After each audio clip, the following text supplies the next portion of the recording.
여러분 안녕하십니까? 코로나19 KBS 통합 뉴스룸 5시 뉴스입니다.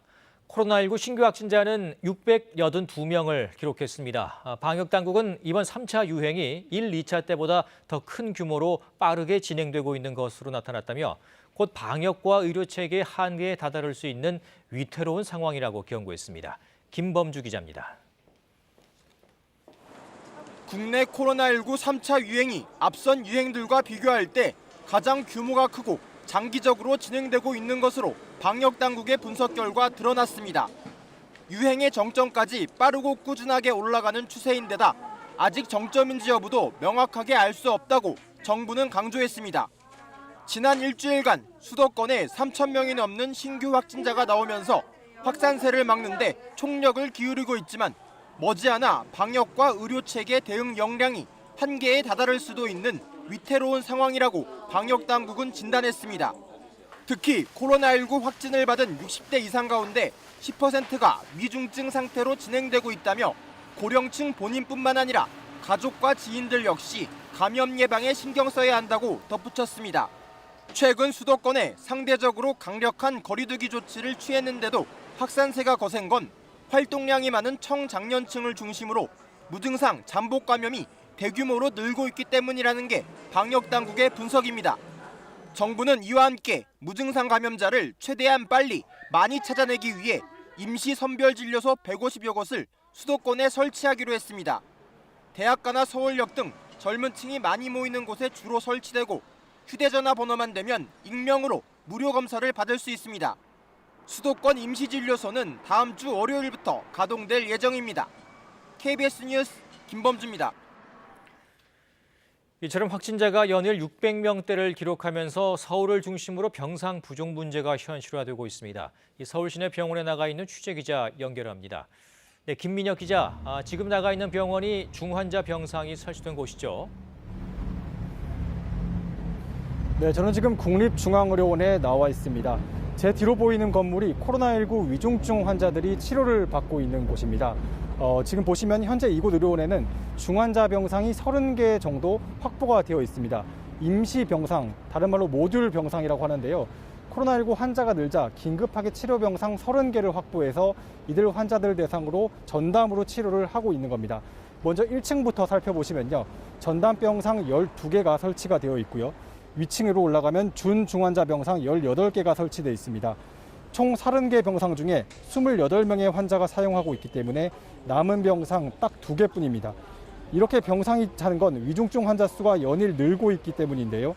오늘 0시 기준 전국의 위중증 환자 수 어제보다 23명 늘어난 172명으로 집계됐습니다.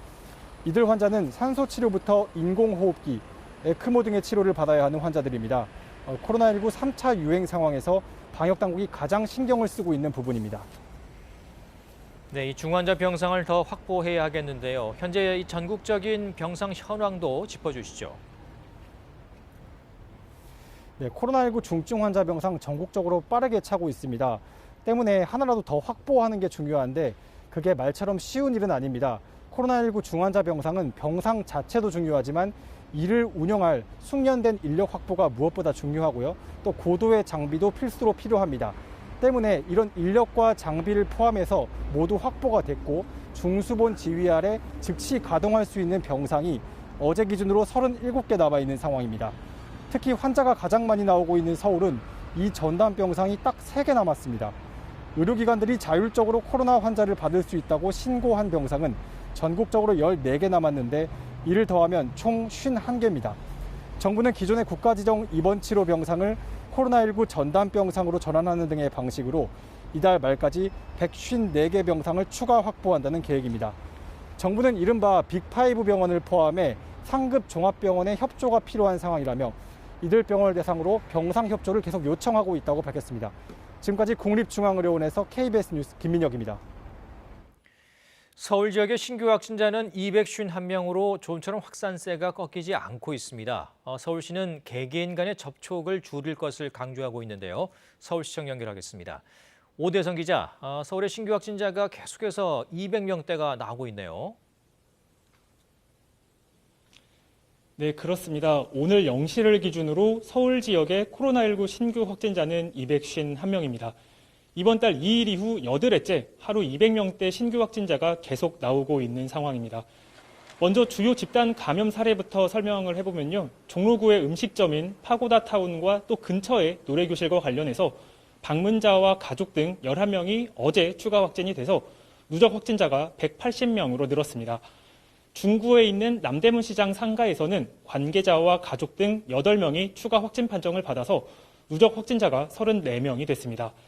역학조사에서 상가 상점 간의 거리가 1.5m로 좁았고 지하에 있어서 창문 환기가 어려웠던 점, 또 상인들의 마스크 착용이 미흡했던 점들이 파악이 됐습니다.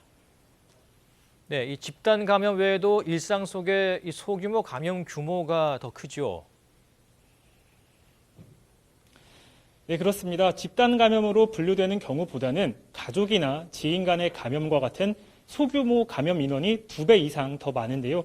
오늘 이 자리 브리핑에서 이 붕괴라는 단어를 사용하면서까지도 이 서울시가 상당히 절박한 상황임을 내비쳤습니다. 250명대를 발생하고 있어 이 확산세를 꺾지 않으면 의료 체계 붕괴와 사회적 희생이 불가피하게 되어 절박한 상황입니다. 실제로 신규 확진자 가운데 4분의 1은 감염 경로가 분명하지가 않고 증상이 없는 상태에서 확진되는 비율도 3명 중 1명이나 됩니다. 그만큼 점점 더 관리가 어려워지고 있다는 뜻입니다. 서울시는 지역사회 감염이 많이 확산된 상태인 만큼 개개인 간 접촉을 줄여야만 확산세를 꺾을 수 있다고 강조했습니다. 한편 생활치료센터는 현재 400여 개 병상이 남아 있는데 다음 주까지 모든 자치구에 하나씩 설치를 추진합니다. 또 확대 설치하기로 한 임시선별진료소는 다중이용시설 등을 중심으로 서울에 약 70여 곳이 설치가 될 예정인데 구체적인 장소와 운영 방식은 조만간 결정될 예정입니다. 아울러 신속한 역학조사를 위해서 전문 역학조사관과 군인 또 경찰 등도 조사 업무에 속속 투입되고 있습니다. 지금까지 서울시청에서 KBS 뉴스 오대성입니다. 오늘 소집된 임시국회에서 공수처법 개정안과 후속 법안들이 속속 통과됐습니다. 지금은 다음 쟁점 법안인 국정원법 개정안이 상정됐다는데요. 국회 취재기자 연결해 자세한 상황 들어봅니다. 네, 이화진 기자, 국회 본회의 상황 전해주시죠. 네, 지금 본회의에서는 다시 국민의힘의 무제한 토론, 필리버스터가 진행이 되고 있습니다. 조금 전인 오후 3시쯤에 민주당이 국정원의 대공수사권을 경찰로 이관하고 정치 개입을 금지하는 국정원법 개정안을 상정했기 때문인데요. 무제한 토론에 나선 첫 주자는 경찰 출신인 이철규 의원입니다. 이 의원은 사실상 대공수사권 폐지라고 주장하며 북한의 이로운 법안일 수 있다는 우려를 말하고 있는데요. 민주당은 야당을 존중해서 당장 종결 요청은 하지 않겠다고 했습니다. 네, 앞서 본회의에서는 공수처법 개정안이 통과됐다면서요. 네, 오늘 오후 2시 반쯤에 국회 본회의에서 공수처법 개정안과 후속 법안들이 통과가 됐습니다. 공수처법 개정안은 찬성 187명, 반대 99명, 기권 1명으로 처리가 됐는데요. 국민의힘은 공수처법 수정안을 함께 상정하고 제안 토론까지 이어갔지만 역부족이었습니다. 공수처법과 후속 법안들이 처리되는 동안 손팻말을 들고 구호를 외치면서 항의를 하기도 했는데요. 개정안의 핵심은 추천위 의결 정족수를 전체 위원 7명 가운데 6명에 찬성해서 5명 찬성으로 완화하는 내용을 담고 있습니다. 이렇게 되면 야당 측 추천위원 2명이 모두 반대를 하더라도 후보자를 추천할 수 있게 됩니다. 곧 국회의장의 소집으로 공수처장 후보 추천위가 다시 열릴 것으로 보이는데 민주당은 개정안이 통과됐지만 최대한 야당과 협의해서 처장 추천을 마무리 짓겠다고 말했습니다. 문재인 대통령은 공수처가 신속하게 출범할 길이 열려서 다행이라는 입장을 밝혔습니다. 지금까지 국회에서 KBS 뉴스 이화진입니다. 윤석열 검찰총장에 대한 징계위원회가 진행되고 있습니다. 징계위는 윤 총장 측의 공정성이 의심된다는 취지로 낸 징계위원 4명에 대한 기피 신청 가운데 3명에 대한 신청은 기각했습니다. 현장 취재기자 연결합니다. 네, 김민철 기자, 현재 징계위 진행 상황 전해주시죠. 네, 징계위는 오늘 오전 10시 40분쯤 열렸다가 1시간 만에 정회됐고요. 이후 오후 2시에 재개됐습니다. 현재는 윤석열 검찰총장 측이 신청한 증인 채택을 놓고 논의가 진행 중인 것으로 알려졌습니다. 이에 앞서 윤 총장 측은 오늘 출석한 징계위원 5명 중 4명에 대해서 공정성이 의심된다는 취지로 기피 신청을 했는데요. 이용구 법무부 차관과 신재철 법무부 검찰국장, 또 외부위원인 정한중 한국외대 교수와 안진 전남대 교수 등입니다. 하지만 신재철 법무부 검찰국장은 스스로 징계위에서 빠졌고 나머지 징계위원 3명에 대한 기피 신청은 모두 기각됐습니다. 징계위는 윤 총장 측이 기피 신청을 남용했다고 판단한 것으로 알려졌습니다. 이에 따라 오늘 징계위는 이들 3명과 기피 대상에 오르지 않았던 신성식 대검 반부패 부장 등 모두 4명이 진행하게 됐습니다. 4명 중 3명 이상이 찬성할 경우 윤 총장에 대한 징계가 의결됩니다. 네, 징계위가 앞으로 얼마나 더 걸릴 것으로 예상됩니까? 오늘 안에 끝날 수는 있을까요? 네, 법무부가 밝힌 윤 총장의 징계 사유는 이른바 판사 사찰 의혹과 언론 사주와의 부적절한 만남 등 모두 6가지입니다. 그만큼 오늘 징계위에서 다툴 부분이 많다는 뜻인데요. 게다가 윤 총장 측은 징계 사유 자체가 존재하지 않는다고 주장하며 이성윤 서울중앙지검장과 한동수 대검 감찰부장 등을 증인으로 신청한 상태입니다. 징계위에서 법무부 감찰에 참여했던 이모 검사를 추가로 증인으로 신청하기도 했습니다. 징계위가 이 가운데 일부를 증인으로 채택한다면 이 증인 신문에 상당한 시간이 걸릴 수도 있는 데다 징계 사유별로 치열하게 다툴 것으로 예상돼 오늘 하루 만에 결론을 내지 못하고 징계위가 여러 차례 열릴 거란 관측도 나옵니다. 윤 총장은 오늘 징계위에 출석하지 않고 대검에서 정상적으로 업무를 하고 있습니다. 지금까지 법무부에서 KBS 뉴스 김민철입니다. 아파트 경비원이던 고 최희석 씨를 여러 차례 때리고 갑질 등을 한 혐의로 재판에 넘겨진 입주민이 1심에서 징역 5년을 선고받았습니다. 재판부는 죄질이 좋지 않고 가해자가 잘못을 반성하지 않고 있다며 엄한 처벌이 불가피하다고 밝혔습니다. 전현우 기자입니다. 서울 북부지법은 고 최희석 경비원에게 폭행과 폭언 등을 한 혐의로 기소된 아파트 입주민 신모 씨에 대해 징역 5년을 선고했습니다. 재판부는 검찰의 공소 사실을 모두 인정하면서 범행 경위나 방법, 내용 등 사안이 무겁고 죄질이 좋지 않다고 판단했습니다. 또 수사 과정에서의 심 씨의 태도와 법정 진술 내용을 보면 잘못을 반성하고 있다고 보기 어렵다고 덧붙였습니다. 이에 양형 권고 범위인 징역 1년에서 3년 8개월보다 높은 징역 5년을 선고한다고 밝혔습니다. 심 씨는 올해 4월부터 5월 사이 경비원 최 씨와 주차 문제로 다툰 뒤 최 씨를 감금하고 때린 혐의를 받고 있습니다. 이에 최 씨는 폭행과 협박을 당했다는 음성 유서를 남기고 지난 5월 숨진 채 발견됐습니다. 최 씨는 음성 유서에서 다시는 억울한 일을 당해 죽는 사람이 없도록 심 씨를 강력히 처벌해달라는 말을 남겼습니다. 검찰은 지난 6월 심 씨에 대해 보복 감금과 상해 등 7개 혐의를 적용해 재판에 넘겼습니다. 이어 지난 7일 결심 공판에서 검찰은 심 씨가 전혀 반성하지 않아 엄한 처벌이 필요하다며 징역 9년을 구형했습니다. 재판이 끝난 뒤 최 씨의 유족들은 더 강력한 법을 만들어 제2, 제3의 최희석이 나오지 않았으면 좋겠다고 밝혔습니다. KBS 뉴스 전현우입니다. 각 지역별 코로나19 상황 계속해서 알아봅니다. 울산에서는 요양병원에서 오늘 하루에만 관련 확진자 47명이 발생했습니다. 격리 조치 이후 요양병원에 대한 2차 전수조사를 벌인 결과 확진자가 다수 발생한 건데요. 취재 기자 연결합니다. 네, 이준석 기자, 요양병원과 관련한 확산세가 심상치 않은데요.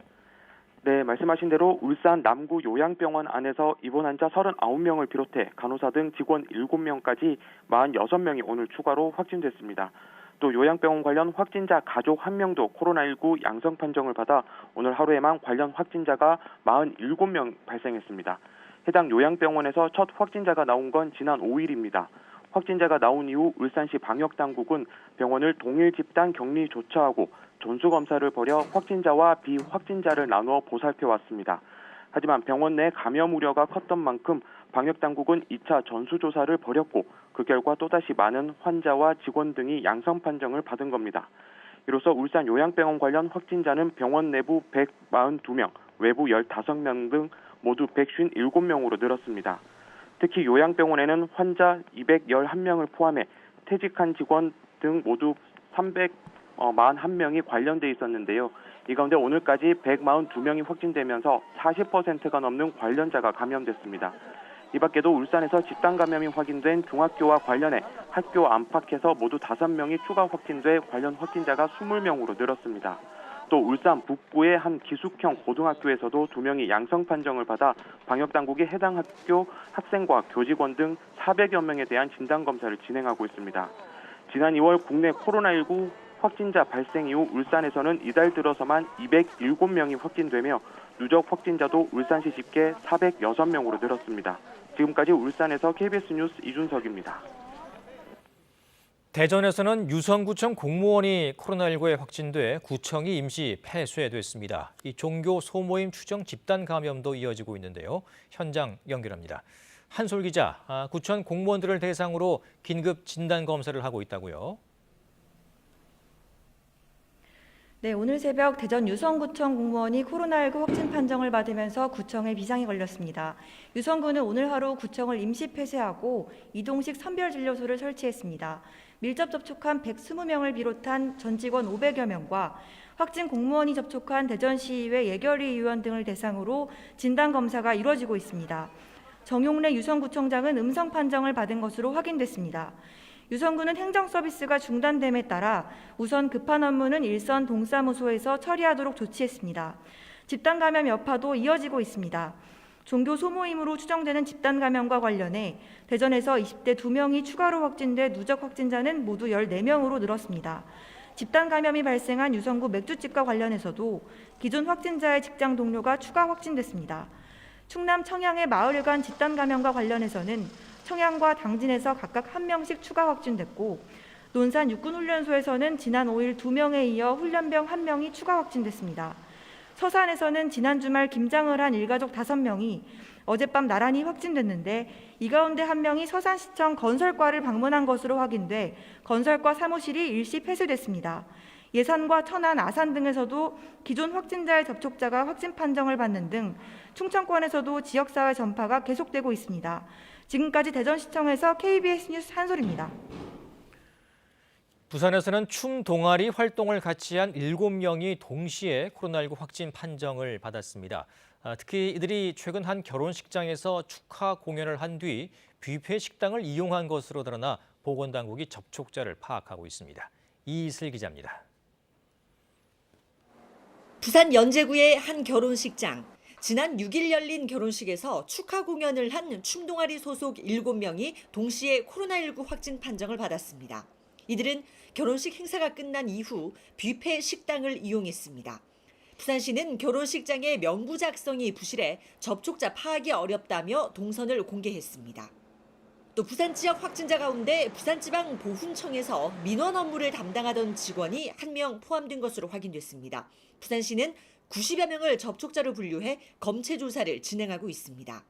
또 동구 범일동의 한 단란주점 직원 3명도 확진돼 부산시가 상호를 공개하고 접촉자를 파악 중입니다.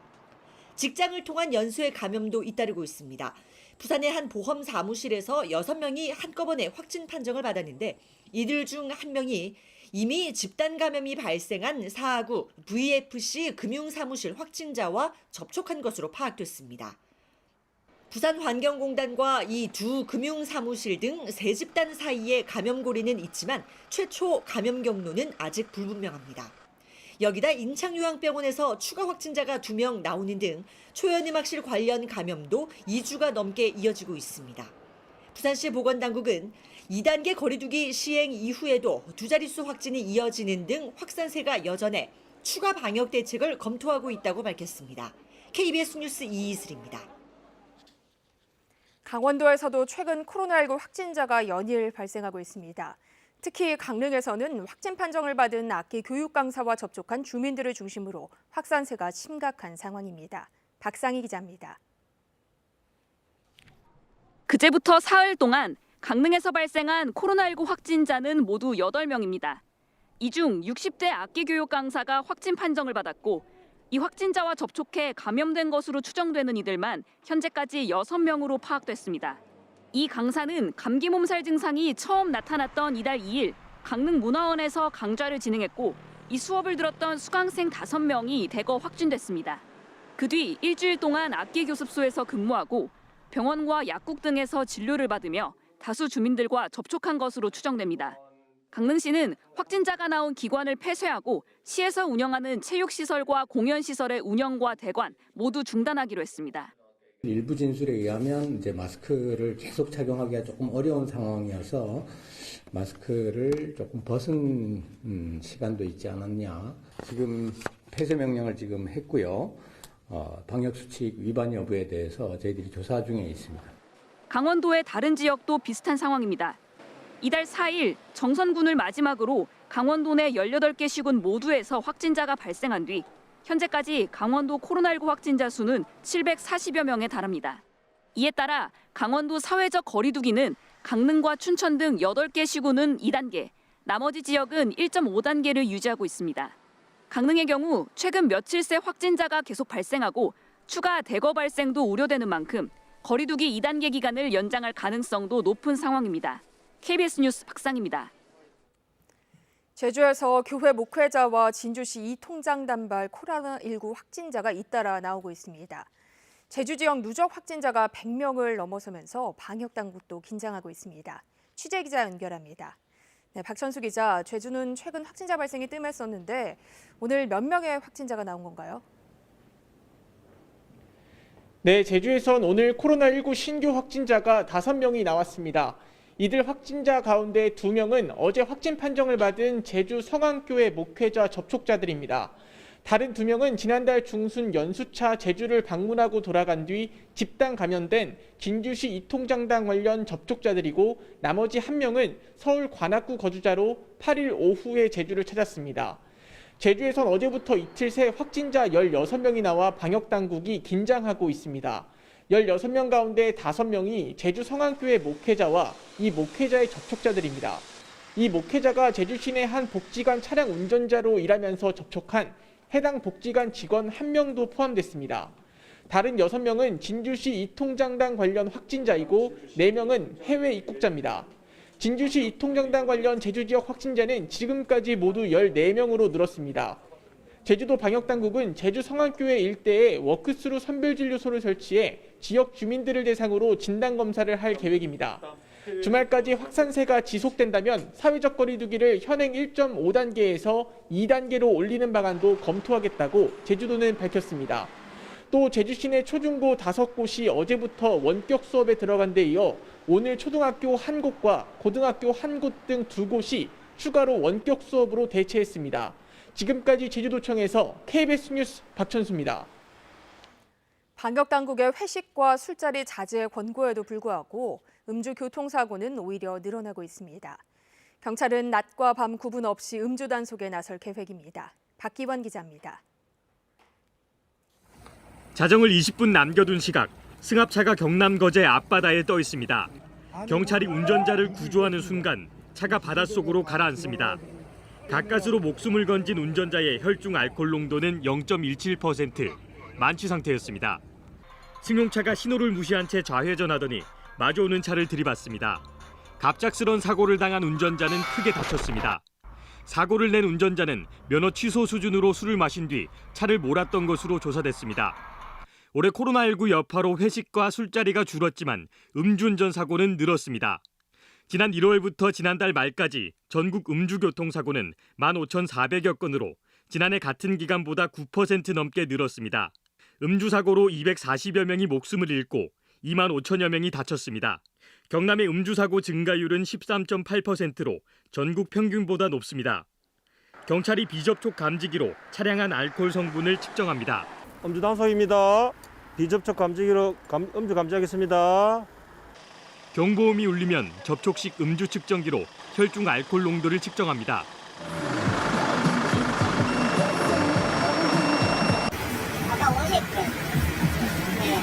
사회적 거리 두기가 2단계로 올라서면서 술집과 음식점이 영업을 마치는 9시 이후 집중 단속이 시작됩니다. 경찰은 음주운전 차량 동승자에 대해서도 방조 혐의를 적용해 처벌할 계획입니다. 코로나 전염병으로 경찰에서 음주 단속을 안 하나 해서 초기에는 음주 운전을 해도 되나 하는 그런 계획도 있었지만은 집중적으로 음주 운전을 단속하고 있다는 것을. 경찰은 최근 스마트폰 앱을 통해 음주 단속 장소가 노출되고 있어 무작위로 장소를 바꿔가며 단속할 계획입니다. KBS 뉴스 박규현입니다. 지난해 결혼한 지 5년이 안 된 초혼 신혼부부 가운데 자녀를 출산하지 않은 부부의 비중이 42.5%로 역대 최고치를 기록했습니다. 통계청은 오늘 이 같은 내용을 포함한 2019년 신혼부부 통계를 발표했습니다. 이에 따르면 지난해 11월 기준 초혼 신혼부부는 전년보다 5.1% 감소해 99만 8천 쌍이었습니다. 일 육아 병행과 주거 문제 등이 결혼과 출산 감소의 주요 원인으로 꼽혔습니다. 이어서 오늘의 주식 시황을 KB증권에서 전해드립니다. KB증권입니다. 선물옵션 만기일을 맞아 크게 하락 출발했던 코스피 지수가 낙폭을 다소 만회하고 소폭 내림세로 장을 마쳤습니다. 반면 코스닥은 상승 반전에 성공하며 이틀 연속 상승 흐름을 이어갔습니다. 오늘 코스피 지수는 9.01포인트 하락한 2746.46에 코스닥은 7.89포인트 오른 921.7에 마감됐습니다. 전일 미국 증시에서 기술주를 중심으로 차익 실현 매물이 다소 출회된 가운데 오늘 우리 증시는 선물옵션 만기일을 맞아 큰 변동성을 보이는 모습이었습니다. 1% 넘게 내리며 2710선에서 출발했던 코스피는 장중 매수세로 돌아선 기관과 함께 개인 사자의 하락폭을 다소 줄이며 2740선에서 장을 마쳤습니다. 삼성전자와 SK하이닉스가 외국인과 기관 매도에 각각 1%와 3% 넘게 내렸고 미국 테슬라의 주가 급락에 LG화학 등 2차전지 관련주가 하락했습니다. 반면 한국전력이 연료비 연동제 시행 기대감에 6%대 강세였고 주택 공급 확대에 대한 기대감이 이어지면서 건설주가 연이틀 상승했습니다. 오늘 원달러 환율은 2원 90전 오른 1,087원 70전에 거래를 마쳤습니다. 지금까지 KB증권이었습니다. 전반적으로 상공에 구름이 많이 끼어 있는 가운데 서울에서는 미세먼지까지 끼어 있어서 공기까지 탁합니다. 지금 서울을 비롯한 수도권과 충남 지역에서 미세먼지 농도 나쁨 단계를 보이고 있는데요. 내일도 수도권과 강원 영서, 충청과 전북에서는 미세먼지 농도 나쁨 단계로 예상되는 가운데 그중에서 서울과 경기 북부는 오전에 일시적으로 매우 높은 단계인 매우 나쁨 단계까지 치솟을 것으로 전망됩니다. 내일 새벽까지 중부지방 곳곳에서는 산발적으로 빗방울이 떨어지거나 눈이 날리겠습니다. 오후에는 제주도에 비가 내리겠고 제주 산간 지역에서는 눈이 조금 쌓이겠습니다. 내일 아침 기온은 서울, 청주, 광주 3도, 대구 2도 등으로 오늘과 비슷하거나 조금 낮겠습니다. 낮 최고 기온은 오늘과 비슷하거나 조금 높겠습니다. 바다의 물결은 전해상에서 잔잔하게 일겠고요. 일요일에는 중부와 호남 지역에 비나 눈이 내리겠고 월요일 다시 한파가 몰려오겠습니다. 기상정보였습니다. 코로나19 통합 뉴스룸은 7시 뉴스에서 이어집니다. 시청해주신 여러분 고맙습니다.